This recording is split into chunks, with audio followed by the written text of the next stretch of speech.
I'm going to start reading this book to you now. It's called Ratburger by David Walliams. Chapter 1. Prawn Cocktail Crisp Breath. The hamster was dead, on his back, legs in the air, dead. With tears running down her cheeks, Zoe opened the cage. Her hands were shaking and her heart was breaking. As she laid Ginger Nut's little furry body down on the worn carpet, she thought she would never smile again. "Sheila," called Zoe as loudly as she could. Despite her father's repeated pleas, Zoe refused to call her stepmother Mum. She had never, and she vowed to herself that she never would. No one could replace Zoe's mum. Not that her stepmother even tried.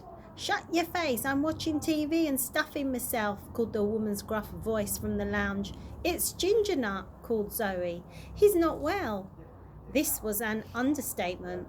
Zoe had once seen a hospital drama on the telly where a nurse tried to revive a dying old man, so she desperately attempted to give her hamster mouth-to-mouth resuscitation by blowing very gently into his open mouth. That didn't work. Neither did connecting the little rodent's little heart to an AA battery with a paper clip. It was just too late. The hamster was cold to the touch and too stiff. "Sheila, please help," shouted the little girl. At first, Zoe's tears came silently before she let out a gigantic cry.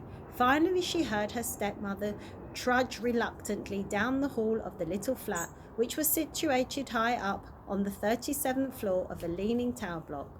The woman made huge effort noises whenever she had to do anything. She was so lazy she would order Zoe to pick her nose for her, though of course Zoe always said no. Sheila could even let out a groan while changing channels on the TV with the remote. Huffed Sheila as she thundered down the hall. Zoe's stepmother was quite short, but she made up for it by being as wide and as tall. She was, in the word, spherical. Soon Zoe could sense the woman standing in the doorway, blocking out the light from the hall like a lunar eclipse.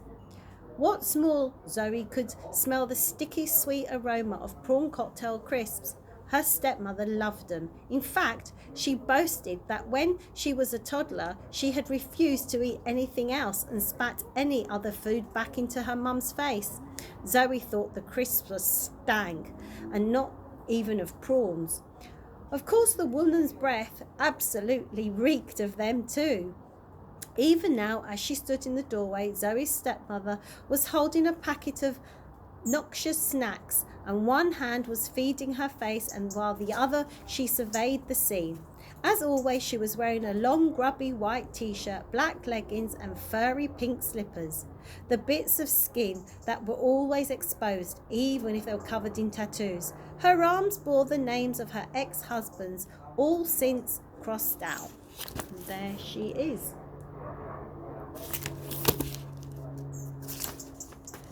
Oh dear, the woman spat her mouth full of crisps. Oh dear, how very, very sad. It's earth-breaking. The poor little thing had sniffed it. She leaned over with her stepdaughter and peered down at the dead hamster. She sprayed the carpet with half-chewed pieces of crisps as she spoke. Oh dear, all that stuff," she added in a tone and did not even sound remotely sad. Just then a large piece of half-chewed crisp sprayed from Sheila's mouth onto the poor little furry thing's face. It was a texture of crisp and spit. Zoe wiped it away gently as a little tear from her eye fell onto its little pink nose. I got a great idea," said Zoe's stepmother. "I'll just finish these crisps and shove the little thing in the bag. I won't touch it myself. I don't want to catch anything," she said. Sheila lifted the bag above her mouth and poured the last bit of prawn cocktail crisp crumbs down her greedy throat. The woman had offered her stepmother the empty bag. "There you go. Bung it there before it stinks the whole flat out." Zoe almost gasped at the unfairness of what the woman had just said. It was her fat stepmother's prawn cocktail crisp breath that stank the place out. Her breath could strip paint. It could shear the feathers of the bird and make it bald. If the wind changed direction, you would get a nasty waft of her breath in a town's 10-mile radius. I am not burying my poor ginger nut in a crisp packet, snapped Zoe. I don't know why I called for you in the first place. Please just go. For goodness sake, girl, shouted the woman. I was only trying to help ya, ungrateful little wretch. Well, you're not helping, shouted Zoe without turning around. Just go away, please. Sheila thundered out of the room and slammed the door so hard the plaster fell off the ceiling. Zoe listened at the woman as she refused to call her mum.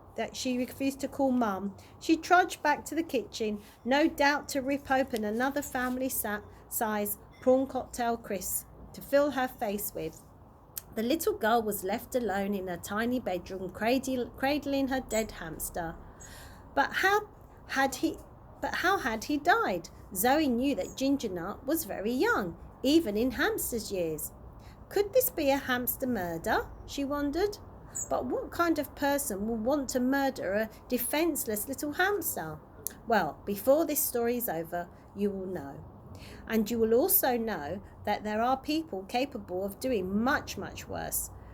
The most evil man in the world is lurking somewhere in this book.